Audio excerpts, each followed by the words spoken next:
My name is Gav Cross, and I'm a storyteller, and this is Phantastic Tales, read live, after some technical hiccups, on Substack, where I hope to be on Mondays, 9 p.m. And if you're here live, there's a chat. We can have a chat. Now, I don't look at the chat when I'm reading. I'm looking at the book. And then we can have a chat about what you think about the story. But if you're watching on YouTube or on Substack after the fact, thank you very much. I hope you enjoy it. Leave a comment, let me know, and subscribe and join in. Either capture them when they're uploaded or come and join us live. So, tonight, I'm going to read The Ebony Frame by Edith Nesbit. From this collection, Supernatural and Weird Fiction, Volume 1.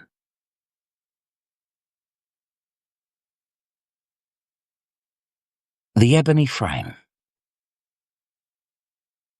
To be rich is a luxurious sensation, the more so when you have plumbed the depths of hard-upness as a Fleet Street hack, a picker-up of unconsidered pars, a reporter, an unappreciated journalist, all callings utterly inconsistent with one's family feeling and one's direct descent from the Dukes of Picardy. When my aunt, Dorcas, died and left me $700 a year and a furnished house in Chelsea, I felt that life had nothing left to offer except immediate possession of the legacy. Even Mildred Mayhew, whom I had hitherto regarded as my life's light, became less luminous. I was not engaged to Mildred, but I lodged with her mother, and I sang duets with Mildred and gave her gloves when it would run to it, which was seldom. She was a dear good girl, and I meant to marry her some day. It is very nice to feel that a good little woman is thinking of you. It helps you in your work. And it is pleasant to know she will say yes when you say, will you? But as I say, my legacy almost put Mildred out of my head, especially as she was staying with friends in the country just then. Before the first gloss was off my new morning, I was seated in my aunt's own armchair in front of the fire in the dining room of my own house. My own house. It was grand, but rather lonely. I did think of Mildred just then. The room was comfortably furnished with oak and leather. On the walls hung a few fairly good oil paintings, but the space above the mantelpiece was disfigured by an exceedingly bad print, The Trial of Lord William Russell, framed in a dark frame. I got up to look at it. I'd visited my aunt with dutiful regularity, but I never remembered seeing this frame before. It's not intended for a print, but for an oil painting. It was of fine ebony, beautifully and curiously carved. I looked at it with growing interest, and when my aunt's housemaid, I had retained her modest staff of servants, came in with a lamp, I asked her how long the print had been there. Mistress only bought it 2 days before she took ill, she said, but the frame, she didn't want to buy a new one, so she got this one out of the attic. It's lots of curious old things out there, sir. Had my aunt had this frame long? Oh, yes. It came long before I did, and I've been here 7 years, come Christmas. There was a picture in it. That's upstairs too, but it's all black and ugly, and it might as well be chimney black. I felt a desire to see this picture. What if it was some priceless old master in which my aunt's eyes had only seen rubbish? Directly after breakfast next morning, I paid a visit to the lumber room. It was crammed with old furniture, enough to stock a curiosity shop. All the house was furnished solidly in the early Victorian style, and in this room everything not in keeping with the drawing-room suite ideal was stowed away. Tables of papier-mâché and mother-of-pearl, straight back, chairs and twisted feet and faded needlework cushions, fire screens of old-world design, oak bureau with brass handles, a little work table with its faded moth-eaten silk flutings hanging in disconsolate shreds, On these, and the dust that covered them, blazed the full daylight as I drew up the blinds. I promised myself a good time in re-enshrining these household gods in my parlour and promoting the Victorian suite to the attic. But at present, my business was to find the picture as black as a chimney back, and presently, behind a heap of hideous still-life studies, I found it. Jane, the housemaid, identified it at once. I took it downstairs carefully and examined it. No subject, no colour were distinguishable. There's a splodge of darker tint in the middle, but whether it was a figure or tree or house, no man could have told. It seemed to be one of those persons who pour on rotting family portraits the water of eternal youth, mere soap and water, Mr. Besant tells us it is, but even as I did so, the thought occurred to me to try my own restorative hand at the corner of it. My bath sponge, soap, and nail brush, vigorously applied for a few seconds, showed me there was no picture to clean. Bare oak presented itself to my preserving brush. I tried the other side, Jane watching me with indulgent interest. The same result. Then the truth dawned on me. Why was the panel so thick? I tore off the leather binding, and the panel divided and fell to the ground in a cloud of dust. There were two pictures. They had been nailed, face to face. I leaned them against the wall, and the next moment I was leaning against it. Myself. For one of the pictures was myself, a perfect portrait, no shade of expression or turn of feature wanting. Myself, in a cavalier dress, love locks and all. When had this been done? And how? Without my knowledge? Was this some whim of my aunt's? Oh, sir, the shrill surprise of Jane at my elbow. What a lovely photo it is. Was it a fancy ball, sir? Yes, I stammered. I don't think I want anything more. Now, you can go. She went, and I turned, still with my heart beating violently, to the other picture. This is a woman, the type of beauty beloved of Burns-Jones and Rossetti. Straight nose, low brows, full lips, thin hands, large, deep, luminous eyes. She wore a black velvet gown. It was a full-length portrait. Her arms rested on a table beside her and her head on her hands, but her face was turned forward and her eyes met those of the spectator bewilderingly. On the other table by her were compasses and instruments, whose uses I do not know, books, a goblet, and a miscellaneous heap of papers and pens. I saw all this afterwards. I believe it was a quarter of an hour before I could turn my eyes away from hers. I've never seen any other eyes like hers. They appealed as a child's or a dog's do. They commanded as might those of an empress. "Shall I sweep up the dust, sir?" Curiosity had brought Jane back. I acceded, turned from her my portrait I kept between her and the woman in black velvet. When I was alone again, I tore down the trial of Lord William Russell, and I put the picture of the woman in the strong ebony frame. Then I wrote to a frame maker for a frame for my portrait. It had so long lived face to face with this beautiful witch that I had not the heart to banish it from her presence, from which it will be perceived that I am by nature a somewhat sentimental person. The new frame came home, and I hung it opposite the fireplace. An exhaustive search among my aunt's papers showed no explanation of the portrait of myself, no history of the portrait of the woman with the wonderful eyes. I only learned that all the other furniture together had come to my aunt at the death of my great-uncle, the head of the family, and I should have concluded that the resemblance was only a family one. If everyone who came in had not exclaimed at the speaking likeness, I adopted Jane's fancy ball explanation. And there one might suppose the matter of the portraits ended. One might suppose it, that is, if there was not evidently a good deal more written here about it. However, to me, then, the matter seemed ended. I went to see Mildred. I invited her and her mother to come and stay with me. I rather avoided glancing at the picture in the ebony frame. I could not forget nor remember without singular emotion the look in the eyes of that woman when mine first met them. I shrank from meeting that look again. I reorganized the house somewhat, prepared for Mildred's visit. I turned the dining room into a drawing room. I brought down much of the old-fashioned furniture, and after a long day of arranging and rearranging, I sat down before the fire, and lying back in a pleasant languor, I idly raised my eyes to the picture. I met her dark, deep, hazel eyes, and once more my gaze was held fixed by a strong magic. The kind of fascination that keeps one sometimes staring for whole minutes into one's own eyes in the glass. I gazed into her eyes and felt my own dilate, pricked with a smart like the smart of tears. "I wish," I said. "Oh, how I wish you were a woman, not a picture. Come down. Come down. Oh, come down."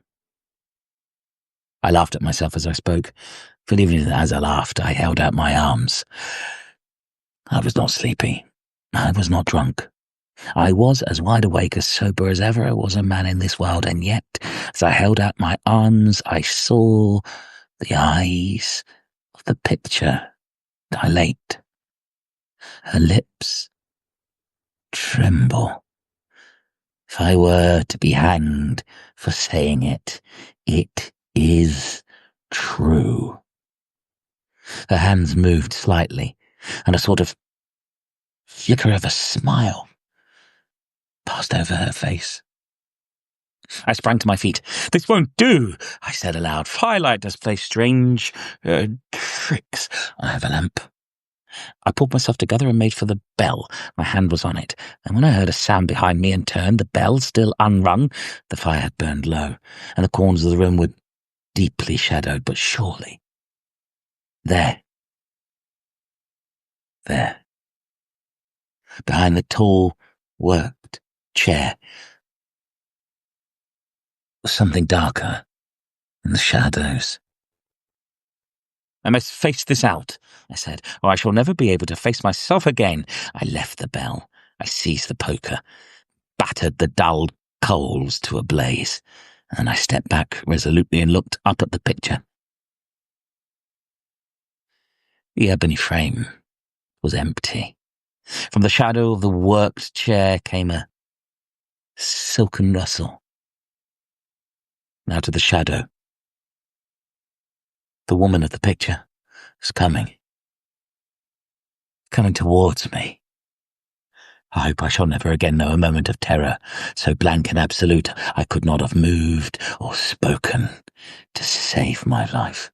Either all the known laws of nature were nothing, or I was mad. I stood trembling, but I am thankful to remember I stood still while the black velvet gown swept across the hearthrug toward me.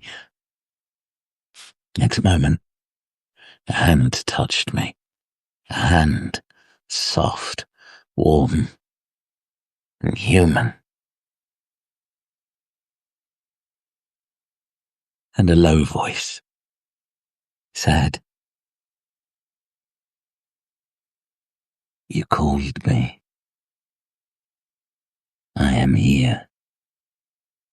At that touch and that voice, the world seemed to give a sort of bewildering half-turn. I hardly know how to express it, but at once it seemed not awful, not even unusual for portraits to become to flesh.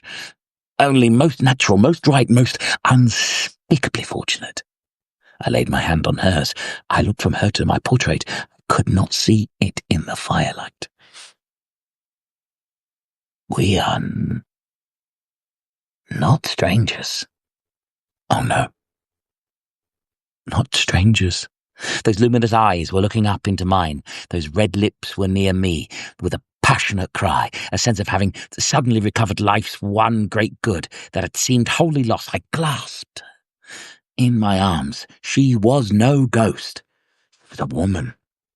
The only woman in the world. "How long?" I said. "Oh, love, how long since I lost you?" She leaned back, hanging her full weight on the hands that were clasped behind my head. "How can I tell how long?" There is no time in hell. It was not a dream. Oh, no. No such dreams. I wish to God there could be. When in dreams do I see her eyes, her voice, feel her lips against my cheek, hold her hands to my lips, as I did that night, the supreme night of my life. At first we hardly spoke. It seemed enough. After long grief and pain, to fill the arms of my true love round me once again. It is very difficult to tell this story. There are no words to express the sense of glad reunion, the complete realization of every hope and dream of life that came upon me as I sat with my hand in hers and looked into her eyes. How could it have been a dream? And I left her sitting in the straight-back chair, went down to the kitchen to tell the maids I should want nothing more, that I was busy, and did not wish to be disturbed, and I fetched wood for the fire with my own hands and bringing it in, and found her still sitting there. Saw the little brown head turn as I entered, saw the love in her dear eyes. When I threw myself at her feet and kissed and blessed the day I was born, since life had given me this. Not a thought of Mildred. All the other things in my life were a dream. This is one splendid reality. I am wondering, she said after a while, when we had made such cheer of each other as true lovers may after long parting, I'm wondering how much of you remember our past. I remember nothing, I said. Oh, my dear lady, my dear sweetheart, I remember nothing but that I love you, that I have loved you all my life. You remember nothing? Really? Nothing? Only that I am yours, that we have both suffered, and that... Tell me, my mistress dear, all that you remember. Explain it all to me. Make me understand. And yet, no, I don't want to understand. It is enough that we are together. If it was a dream, why have I never dreamed it again? She leaned down towards me, her arm lay on my neck, and drew my head till it rested on her shoulder. I am a ghost, I suppose, she said, laughing softly, and her laughter stirred memories which I just grasped at and just missed. But you and I know better, don't we? I would tell you everything you have forgotten. We loved each other. Oh, no, you have not forgotten that. And when you came back from the war, we were to be married. Our pictures were painted before you went away. You know I was more learned than women of that day. Dear one, when you were gone, they said I was a witch. They tried and gained... they tried me. They said I should be burned. Just because I'd looked at the stars and gained more knowledge than they must needs bind me to a stake and let me be eaten by fire. And you, far away. The whole body trembled and shrank. Oh, love, what dream would have told me that my kisses would soothe away even that memory? The night before, she went on, the devil did come to me. I was innocent before. You know it, don't you? And even then my sin was for you, because of the exceeding love I bore you. The devil came, and I sold my soul to eternal flame, but I got a good price. I got the right to come back through my picture, if anyone looking at it wished for me, as long as my picture stayed in its ebony frame. That frame was not carved by man's hand. I got the right to come back to you, oh, my heart's heart. And another thing I won, which you shall hear anon. They burned me for a witch. They made me suffer hell on earth. Those faces all crowding round the crackling wood and the smell of the smoke. Oh, love, no more, no more, no more. When my mother sat that night before my picture, she wept and cried, "Come back, my poor lost child," and I went to her. With glad leaps of heart, dear, she shrank from me. She fled, she shrieked and moaned of ghosts. She had our pictures covered from sight and put again in the ebony frame. She promised me my picture would stay always there through all these years. Your face was pressed against mine. She paused. But the man you loved? You came home. My picture was gone. They lied to you, and you married another woman. But someday I knew you would walk the world again, and that I would find you. The other gain? I asked. The other gain, she said slowly. I gave my soul for. It is this. If you will give up your hopes of heaven, I can remain a woman. I can move in your world. I can be your wife. Oh, my dear, after all these years, at last. At last. If I sacrifice my soul, I said slowly, with no thought of the imbecility of such talk in our so-called 19th century. If I sacrifice my soul, I win you? Why, love, it is a contradiction in terms. You are my soul. Her eyes looked straight into mine. Whatever might happen, whatever did happen, whatever may happen, our two souls in that moment met and became one. Then you choose? You deliberately choose to give up your hopes of heaven for me, as I gave up mine for you? I decline, I said, to give up my hope of heaven on any terms. Tell me what I must do, that you and I may make our heaven here, as now, my dear love. I will tell you tomorrow, she said. Be alone here, tomorrow night. 12 is ghost's time, isn't it? And then I will come out of the picture and never go back in. I shall live with you and die and be buried, and there will be an end of me. But we shall live first, my heart's heart. I laid my head on her knee. Strange drowsiness overcame me. Holding her hand against my cheek, I lost consciousness. When I awoke, the grey November dawn was glimmering ghost-like through the uncurtained window. My head was pillowed on my arm, which I rested, and raised my head quickly, not on my lady's knee, but on the needleworked cushion of the straight-back chair. I sprang to my feet. I was stiff with cold, dazed with dreams, but I turned my eye on the picture. There she sat, my lady, my dear love. I held out my arms, but the passionate cry I could have uttered died on my lips. She had said 12 o'clock. Her lightest word was my law. So I only stood in front of the picture and gazed into these grey-green eyes till tears of passionate happiness filled my own. Oh, my dear, how shall I pass the hours till I hold you again? No thought, then, of my whole life's completion and consummation being a dream. I staggered up to my room, fell across my bed, and slept heavily and dreamlessly. When I awoke, it was high noon. Mildred and her mother were coming to lunch. I remembered at one shock Mildred's coming and her existence. Now indeed the dream began. With a penetrating sense of futility of any action, apart from hers, I gave the necessary orders for the reception of my guests. When Mildred and her mother came, I received them with cordiality, but my genial phrases all seemed to be someone else's. My voice sounded like an echo. My heart was otherwhere. Still, the situation was not intolerable, till the hour when afternoon tea was served in the drawing-room.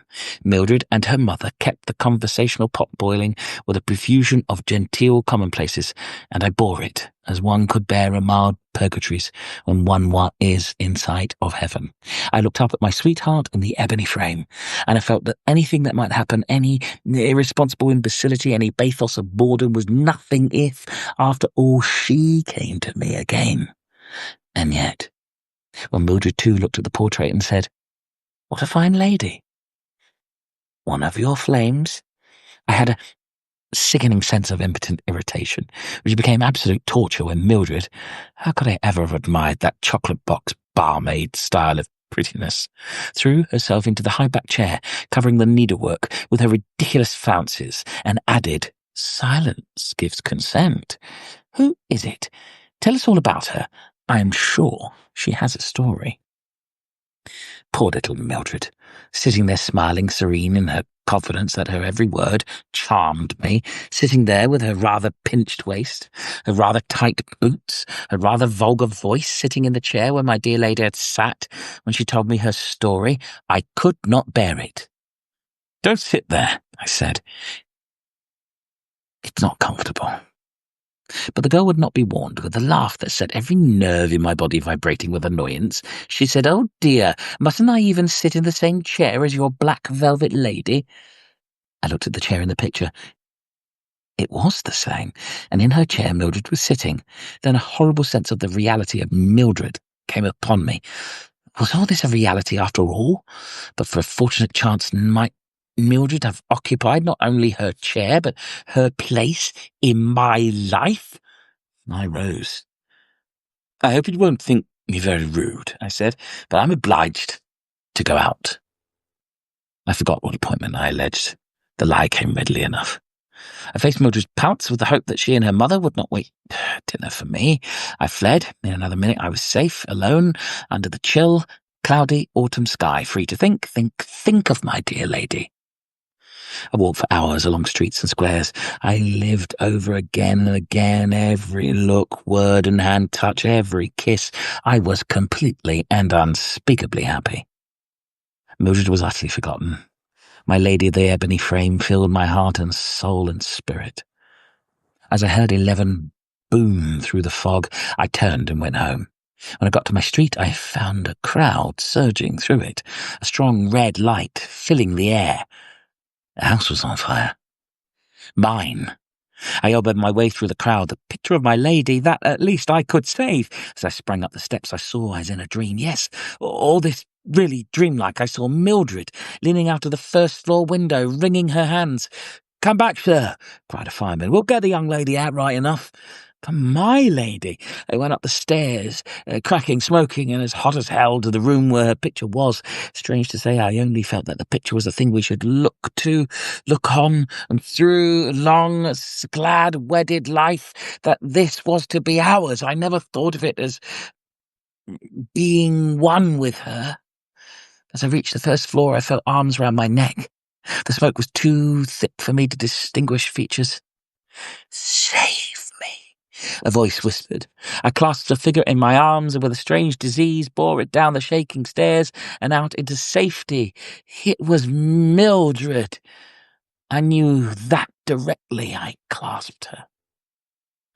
"Stand back!" cried the crowd. "Everyone's safe," cried a fireman. The flames leaped from every window. The sky grew redder and redder. I sprang from my hands. Would have helped me. I leapt up the stairs. I crawled up the stairs. Suddenly the whole horror of the situation came to me. As long as my picture remains in the ebony frame, what if picture and frame perish together? I fought with the fire, and with my own choking inability to fight with it, I pushed on. I must save my picture. I reached the drawing room. As I sprang in, I saw my lady. I swear it. Through the smoke and the flames, hold out her arms to me, who came too late to save her, to save my own life's joy. I never saw her again. Before I could reach her or cry out to her, I felt the floor yield beneath my feet and I fell into the fiery hell below. How did they save me? What does that matter? They saved me somehow, cursed them. Every stick of my aunt's furniture was destroyed. My friends pointed out that, as the furniture was heavily insured, the carelessness of a nightly, studious housemaid had done me no harm. No harm. That was how I won and lost my only love. I denied with all my soul in the denial that it was a dream. There were no such dreams. Dreams of longing and pain there are in a plenty. But dreams of complete, of unspeakable happiness, oh no, which is the rest of life, that is the dream.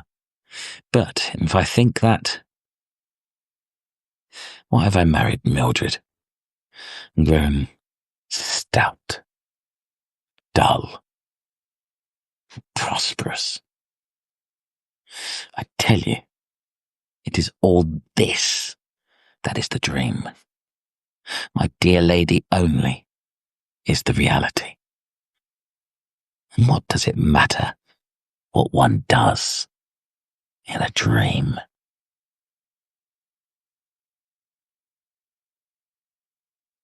The Ebony Frame by Edith Nesbit. Read by me, Gav Cross. From this, the supernatural and weird fiction of Edith Nesbit, Volume 1. And yes, I do have a Volume 2. I'm a fan. What do you think? Let me know.